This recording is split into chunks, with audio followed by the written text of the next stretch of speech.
Patient को पूछना पड़ेगा कि वो किस तरीके के इस एनवायरनमेंट में जा रहा है जिससे ये अग्रेवेट हो रहा है।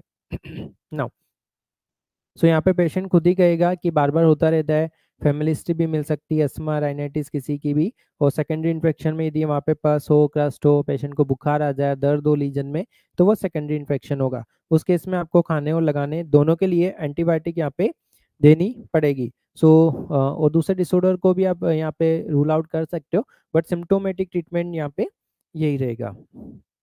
नाउ सो आपको यहाँ पे प्रेस्क्रिप्शन भी लिखा मिल रहा है। तो यदि आप इसकी पीडीएफ लेंगे तो पीडीएफ आपको आपके व्हाट्सएप ग्रुप पर शेयर कर दी जाएगी। हमने आपके लिए अलग से व्हाट्सएप ग्रुप बनाया हुआ है, वहाँ से आप पीडीएफ से डायरेक्टली इन चीज़ों को देख भी सकते हो। एग्जैक्ट डोजेस यहाँ पे लिखी हुई है। यस। सो उसके बाद नेक्स्ट यहाँ पे केस देखते हैं। इस तरीके का पेशेंट आपके पास आ सकता है।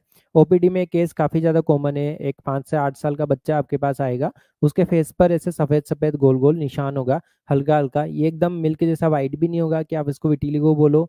यस, और ये हल्का हल्का सफ़ेद लीजन होगा यहाँ पे। यदि आप टच करोगे तो आपको ड्राई ड्राई यहाँ पे लीजन मिलेगा। तो ये क्या है यहाँ पे, क्या आपको लग रहा है? ये जो कंडीशन है ये है pityriasis alba. Pityriasis alba. Yes, यदि आपने इसका केस देखा है और आपने क्या ट्रीटमेंट लिखा है, अब तक आपने क्या ट्रीटमेंट एडवाइस किया है, कमेंट सेक्शन में लिखेंगे।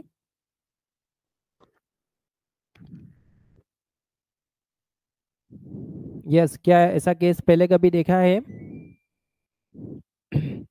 Pityriasis alba.